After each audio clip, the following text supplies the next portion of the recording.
বলেন তো এগুলা কি? এগুলা হচ্ছে চা পাতা। চা বাগান থেকে নিয়ে আসা চা পাতা। আমি আজকে এই চা পাতার ভর্তা বানাবো। চা বাগানের শ্রমিকরা যেভাবে চা পাতা দিয়ে ভর্তা খায়, ঠিক সেইভাবে আমি ভর্তা বানিয়ে দেখব কিরকম লাগে। প্রথমবারের মতো বানাচ্ছি, কোনোদিন খাইও নাই, বানাইও নাই। খেয়ে বলবো ঠিক কিরকম হয়েছে খেতে।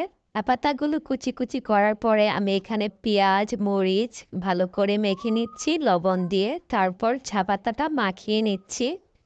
আমি তিনভাবে ট্রাই করে দেখব। আলু দিয়ে করব একটি ভর্তা, আর একটি ভর্তা করব চানাচুর দিয়ে। আমার প্রথম ভর্তা শেষ, বানানো শেষ।